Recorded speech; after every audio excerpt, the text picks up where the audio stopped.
Hello, everyone. Welcome to an episode of In My Opinion. My name is John. I'm Lester. And I'm Peixuan. Yes, joining us today is Peixuan. Okay, we have someone very special today, and she is our friend. Actually, more of Alistair's friend. Maybe you want to do a bit of introduction yourself. So, hi guys, I am Peixuan. I'm currently studying in Peking University in Beida. I'm a Yanqing scholar there, and I'm right now holding up in Singapore with all of you. Very good, very good, very good. Okay, so actually, we found her story super interesting. Okay, and then like because she has come from Beijing, right, which is like the epicenter of the country which has the epicenter of everything, and then eventually made her way to Singapore while still leaving part of her stuff in China, right? Most of my stuff is all in China, actually. Yeah. Okay, so today we are having her patient here today so that we can talk a little bit about all this COVID-19 situation, especially from the perspective of somebody who has been to multiple countries and different systems within the past few months and then having made it back safely home.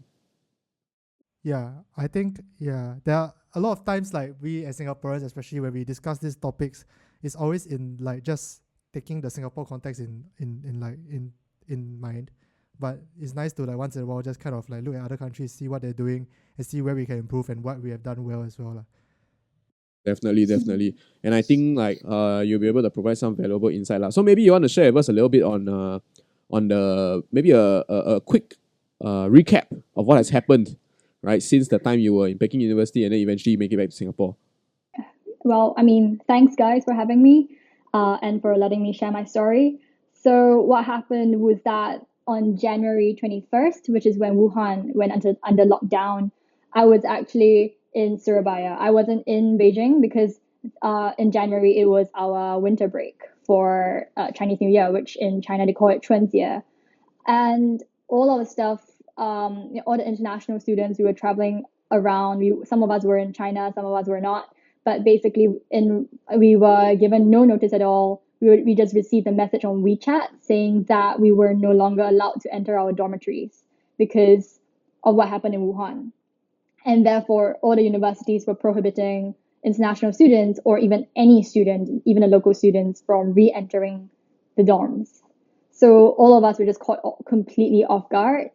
All my stuff is still there. I've been living out of a suitcase, like a tiny suitcase, for the past 4 months because I haven't been able to go back and re-enter China, and I had to reschedule all my plans to figure out what I was going to do because I didn't know. I was living with just in complete absence of any knowledge of what was going to happen next. I didn't know when school would start. I didn't know where to go.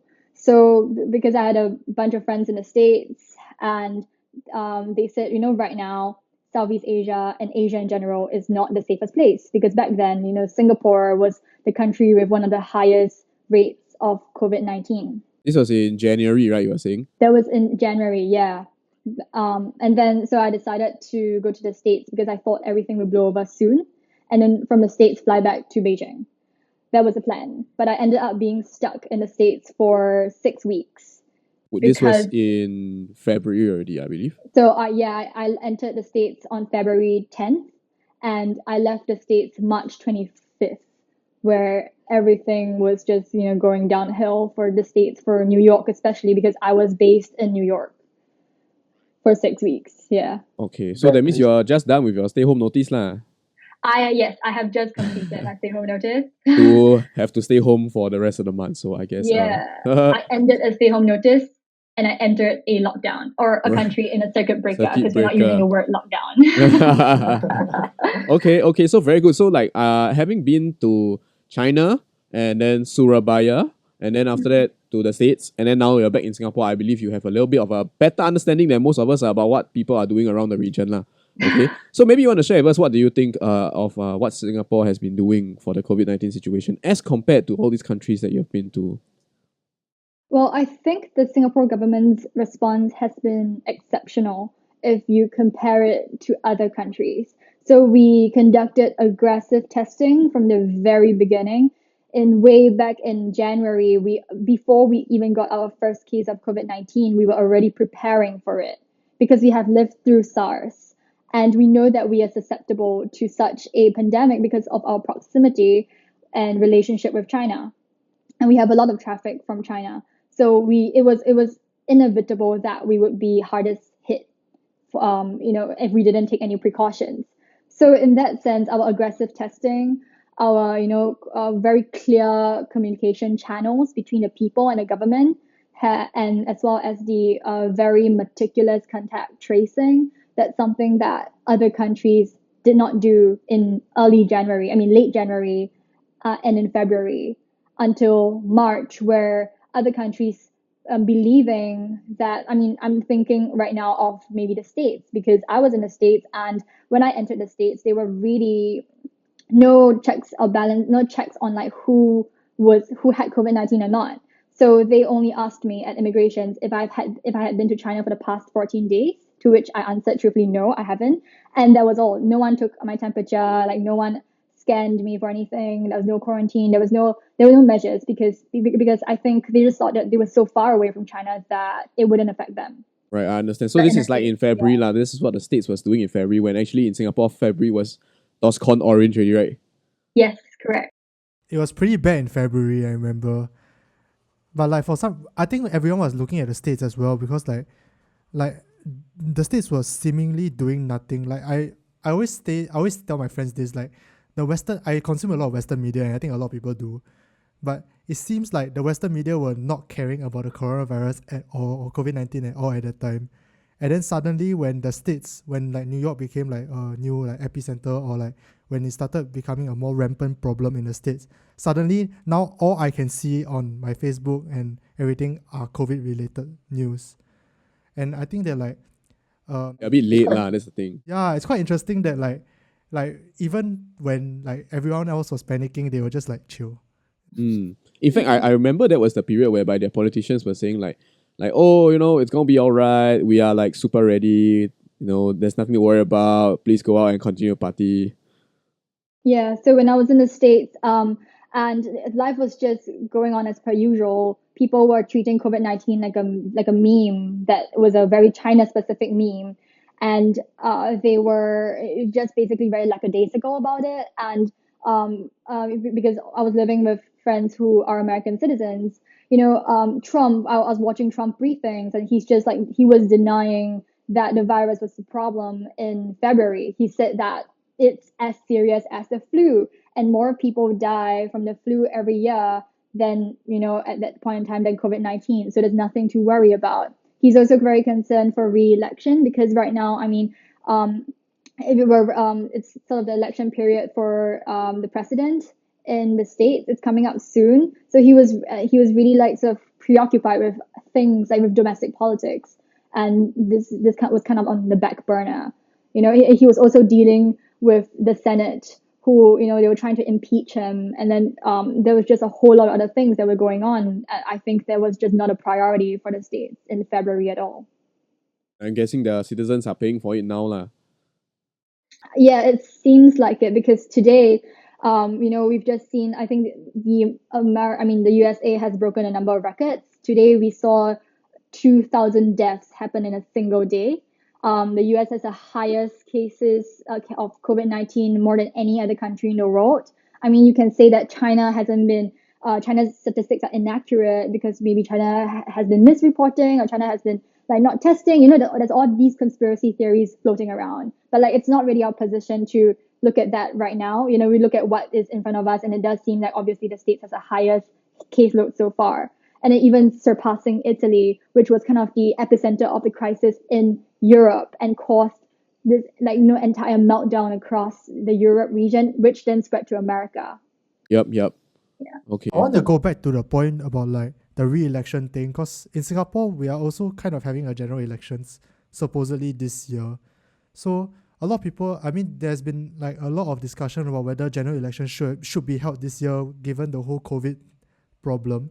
So how do you think that like do you guys think that like it should still be held? And secondly, like compared to the States and how Donald Trump seems to be handling the whole re-election thing with COVID, do you think Singapore has been okay and got these priorities right? Well, I just had this conversation with like a friend from New York yesterday. So we were debating about whether it's ethical to host an election during a crisis or after a crisis.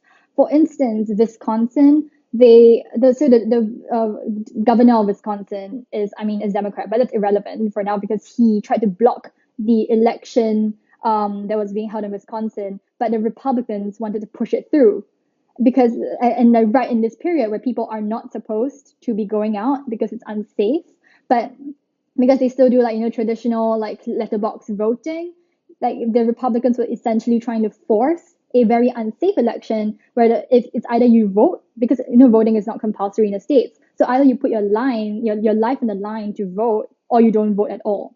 So you're forcing voters into this dichotomy. And then so even though the Wisconsin governor tried to block this election, the Supreme Court ruled that this election was legal and allowed the election to take place.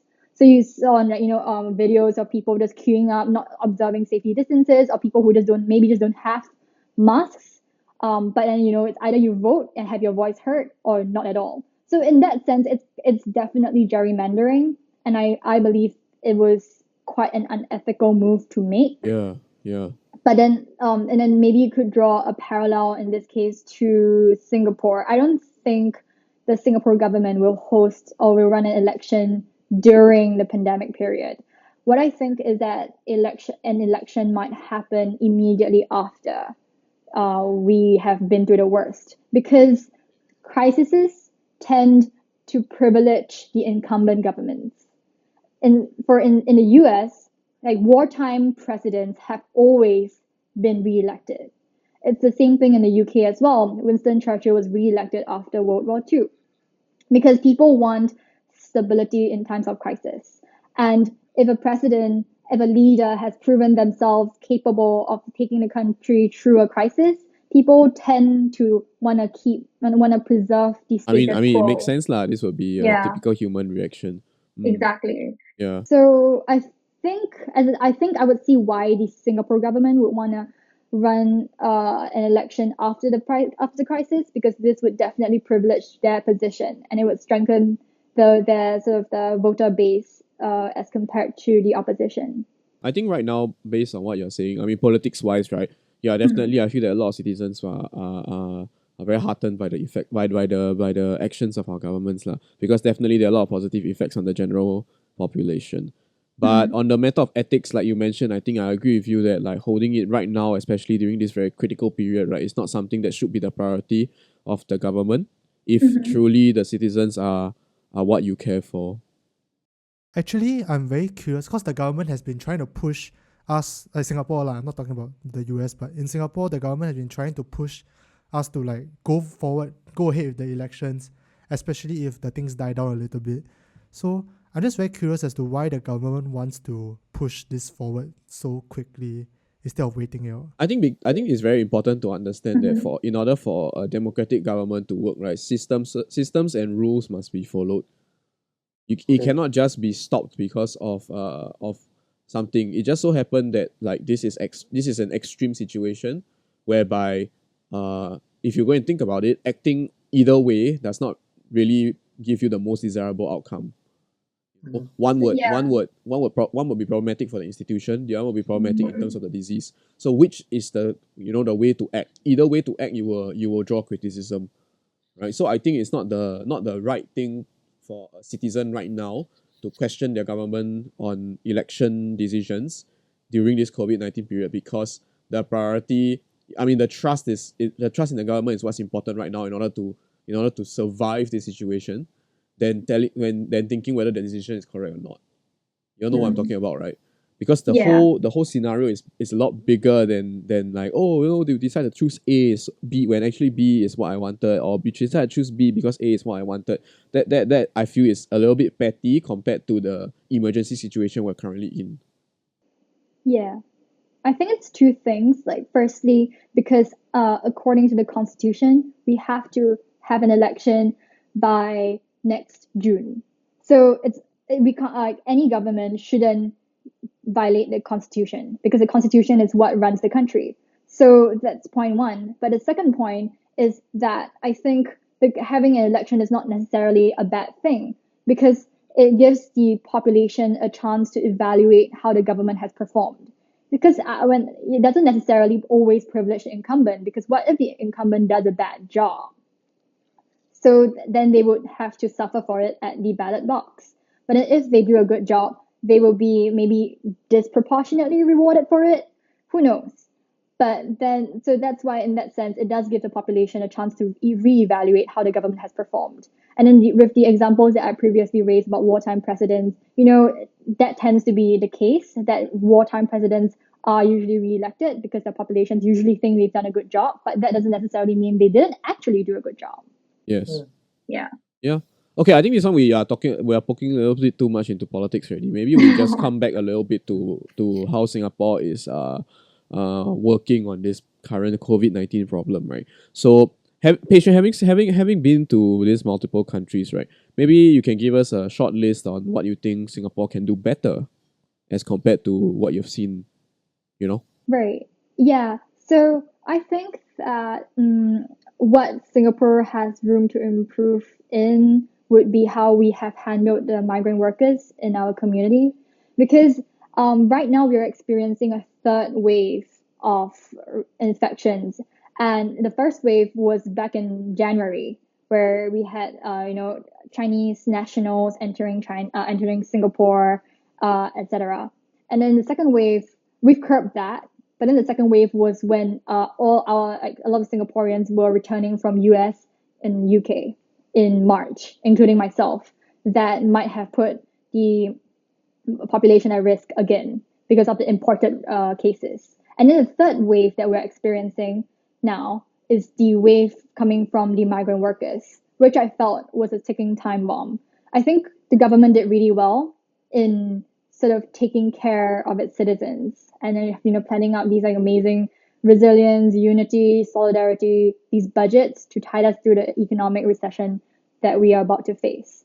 The problem is these things don't cater or don't for migrant workers.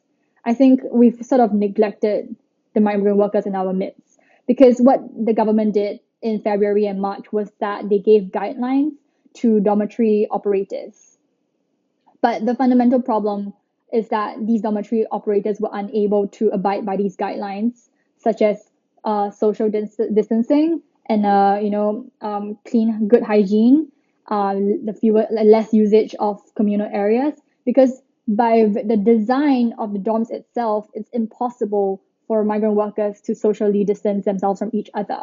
We have 15 men in one dorm room, in one bunk, and then each of them have 4.5 meters of square space each. And then imagine that everyone's trying to do laundry, everyone has all their own personal belongings. It's basically worse than BMT. Like the rooms are smaller than BMT rooms.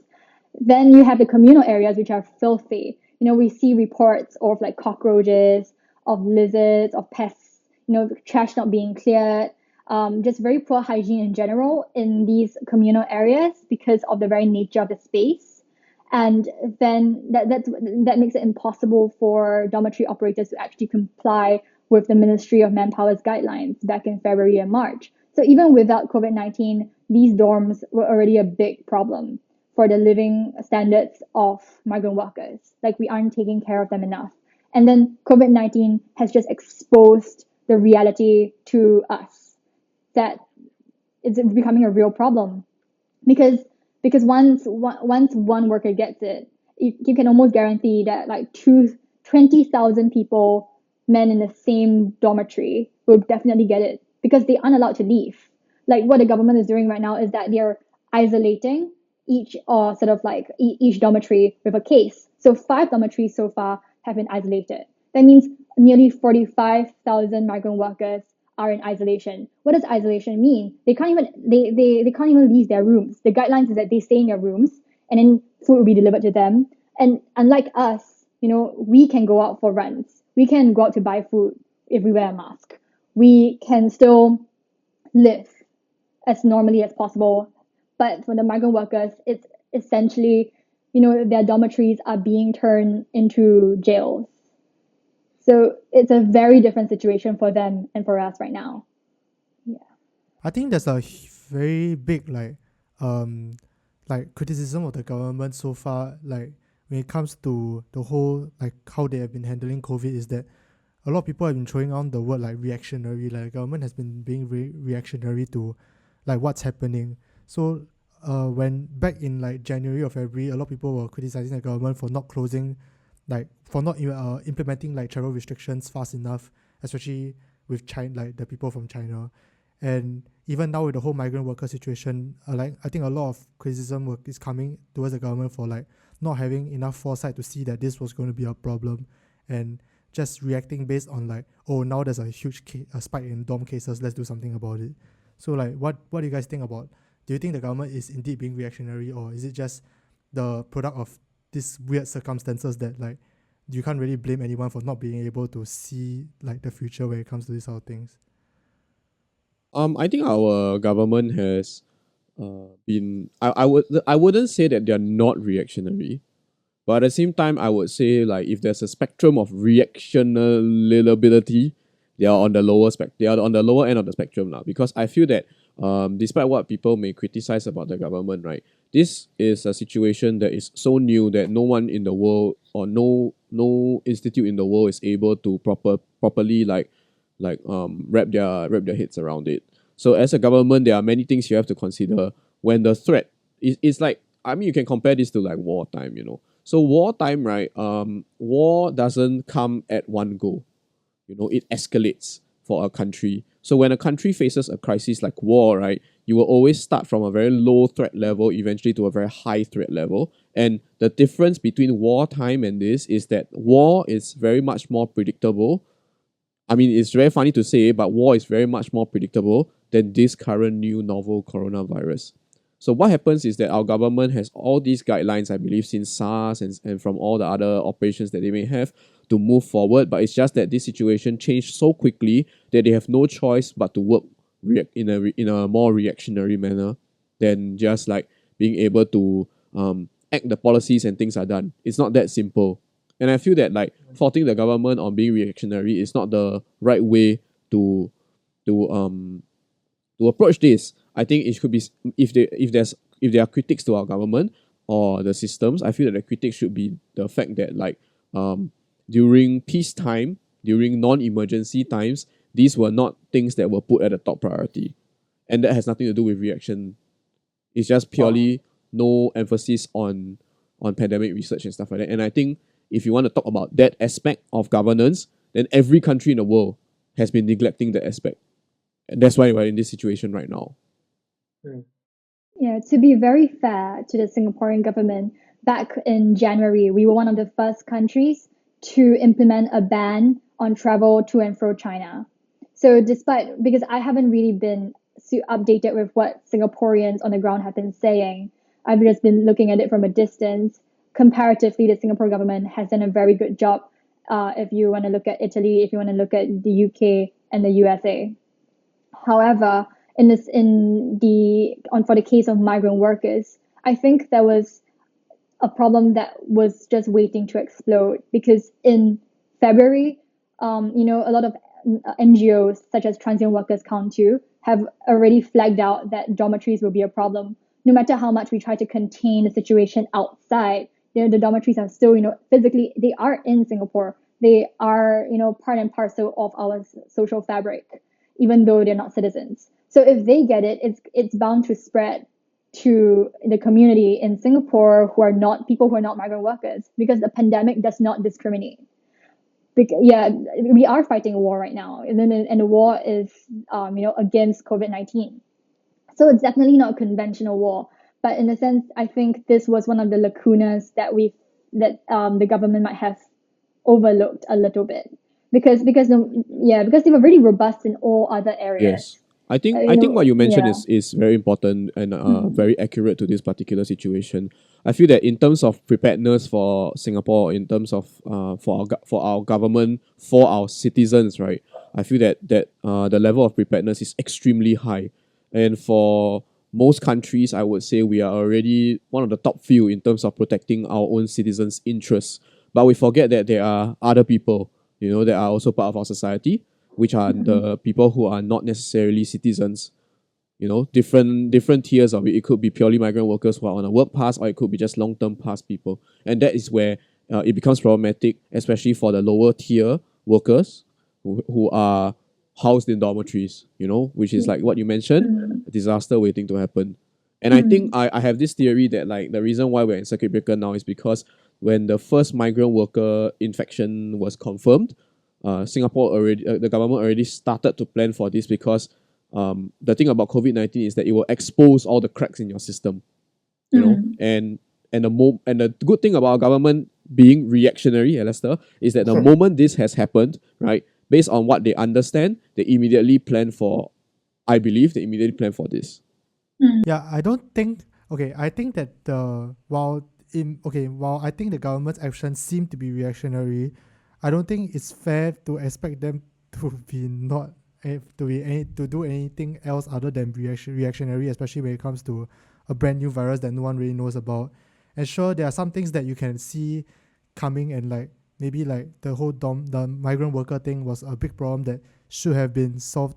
But then, given how much strain the government has been on, especially with like dealing with a lot of other problems like the whole economic problems, trying to like even like getting our Singaporeans in line to not hoard and not do stupid things, right? It was already quite a problem already, much less like trying to solve any other problems. Correct. So this was like what I was saying. The government has all governments have many things to focus on, and it just so happened that this wave of COVID-19, this pandemic, just came real quick and real fast and real surgical, and all countries are paying for it right now. Yeah, I think another interesting thing, like maybe Peixuan can like shed some light on this, she also said that in China they basically just received a WeChat message, and that's it. The dorms were closed, and then they basically locked down Wuhan overnight, and then Singapore went into a circuit breaker measure, like maybe it gave us like 5 days, and then the US right now comparably seems to be doing a lot less compared to other countries. So like, is this what you see as like a difference in the system, or is it just a difference in ideology, or why do you think is the case? I think it's a difference in terms of government structure and maybe also politics. So what happened in China, because it's a one-party state, it has the ability to shut an entire city off in the event of a crisis. So when we're international students, we're not Chinese citizens. So they just gave us a WeChat message telling us like we can't enter, and my flatmate had to fight her way back into the dorm to get like her stuff. My friends who were locked out of the dorms, they were in Beijing, but they weren't in the dorms at the time of the lockdown. Or they tried to leave the country, but all their passports, their clothing, everything essential was back in the dorm. So that was a huge issue there. But then the Chinese government and the Chinese administration had no qualms about doing so. So a lot of the headlines that we saw in the wake of the Wuhan lockdown were headlines saying things like, China locks down an entire city at the expense of human rights and human liberties. Then you contrast it with like 1 month, fast forward 1 month later, and then Italy does the same thing, where Italy starts to lock down Lombardy because there has been an explosion of COVID-19 there. Well, what the headlines were saying, the same newspapers were saying things like, Italy locks down an entire region in order to save their citizens at the expense of their economy. So, it was the same action, but the perspectives or the way that each action was portrayed was very different depending on which government it originated from. And I think that's definitely maybe a little bit of xenophobia at work in Western media. But at the same time, if you want to evaluate what they did, so China, they sacrificed a great deal in order to contain a virus, and they took 2 months to contain it. Then you look at Singapore, where we prepared for it, but the thing is, we eased into a near lockdown situation, and even at this point in time, we're not calling it a lockdown. So it was gradual, and so that ensured that our citizens were not shocked by it. It also ensured that our economy was as least impacted as possible. Yes, as cushioned as possible. Yeah, correct. As cushioned as possible. So, and then with like active communication between our prime minister and the people, that was something that was very much lacking in a lot of other countries and cities. So in Italy, at the beginning of February, they were telling everyone that COVID-19 is as serious as the flu. It's basically no big deal. It only affects you if you're old. And if you're young, please continue to go out and party. If not, our economy will collapse. That was what the Italian government was telling its people. So when it backtracked in end February and started to lock down entire regions, people were just confused because people were like, "But you told us it's just the flu, you know? Why are we suddenly going under lockdown?" Because the Italian government realized that their healthcare system was under siege. It just couldn't take the influx of COVID-19 cases, and they realized they got a real problem on their hands. So it just boils down to good communication between the government and the people. Be honest and be upfront about what we're dealing with. And that was what Singapore succeeded in doing. The government was honest with us, telling its people about the severity of the virus. And that's why people started hoarding. Way back in January, people were hoarding toilet paper, were queuing up at like NTUC. And now we're seeing that replay across the globe because that's how people act in times of panic and crisis. Yeah, and in the States as well. So what happened was that I was stuck in New York for a longer time than I expected to because I didn't know that things would escalate so badly. I knew it would get bad, but not that bad. And what happened was that overnight, New York City, like restaurants were suddenly prohibited from opening. Like all restaurants were ordered to close. And the thing is, that's way more serious. The escalation of measures were ramped up faster in New York because cases were also increasing at a higher rate in New York than Singapore. But that's because in February, there wasn't much being done about it at a federal level. Yes. I think for Singapore we are quite a lucky country because we are I would say our government is not as authoritarian as the one that is in China, even though it is a lot more authoritarian than the one in, I would say, maybe the United States. So as a result of that, right, enforcing some of the stricter and more harsh control measures in order to stop the pandemic that the citizens might not agree with, right, was something that Singapore could quickly activate. And as a result of that, I would say that we are currently, and we were originally improving along for that, like, in terms of the situation. But right now, there's another exposed crack in our system, which I believe the government has very, very quickly, in a semi-authoritarian fashion, right, put in all the correct blocks to try to solve that. And I think that's one of the things that we can be grateful for in our country, because we're able to act on that without restricting too many of our civil liberties and personal freedom. Yeah, I think it's very easy to like, as I say in the start of the episode, very easy to like just see everything that Singapore has been doing in like a very tunnel vision way. But I think it's nice to kind of like take a step back sometimes to look at like the rest of the world and seeing like how the rest of the world has been comparing versus us. Because I remember there's a period of time where we were saying that hoarding was like a third world behavior, and like, man, Singaporeans suck because we hoard toilet paper and we are damn stupid. Yeah. And then And then suddenly the whole world does it. And then now it's yeah, a and then now and then now like suddenly the entire world is a third world country. So like it's so nice to like once in a while just like take a step back and like, okay, do you know what? Here's where we are compared to everyone else. Here's what we need to do better. Yeah, be grateful for what we have also lah. Correct. And I think this perspective is important, especially if you want to be appreciative about what you have. Because when you have perspective, you start to focus on not the things that you don't have. And then it's easier to be grateful when you see the things that you actually have. Yeah. All right. So is this a nice way to end it? I guess. Peixuan, do you have any final words you want to share with our audience about this current situation? I mean, right now, I think if you're listening to this from like your house, I think you're one of the lucky ones because we got to think about the people outside who are working, our essential workers who can't afford to stay at home.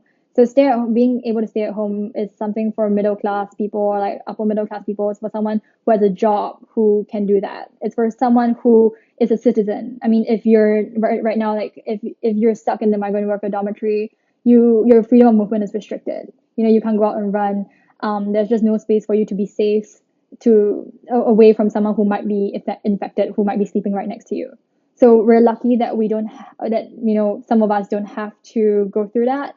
But I think that's when we need to step in and support those people who have to. So, we're going to get a $600 handout from the government, like the one-off payout. I mean, I'm looking to donate that, and I'm looking to donate to like migrant workers groups.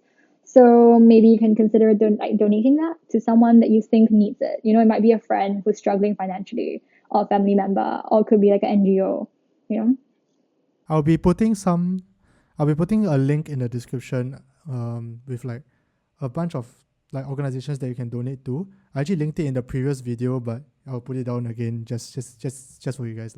Yeah, I think that's a very, very nice way to end this episode, because definitely I feel that we are a very privileged bunch, especially the citizens who are getting a handout from the government. Firstly, we have a strong government that is even able to give us a handout and try to support us during this time of crisis. And being people who are not in extreme need, right? I feel that if we have the ability to, we should definitely reach out to help out the people who are around us in our country. We're all in this together. Everyone is suffering. Everyone is equally susceptible to the disease. So if you have the ability to help out, I feel that we should all try to chip in a little bit to ease the suffering of our fellow men, especially during this time of crisis. That's Yeah. right. All right. And yes, we have come to the end of our episode. So thank you so much for joining us. You will see more of episodes like this, especially during this circuit breaker period. So we'll try to get more guests around, and then you'll see more recordings like this. So thank you so much for joining us today, Peixuan. Thank you for having me. Yes, and we'll see you in the next episode. Bye, guys. Bye.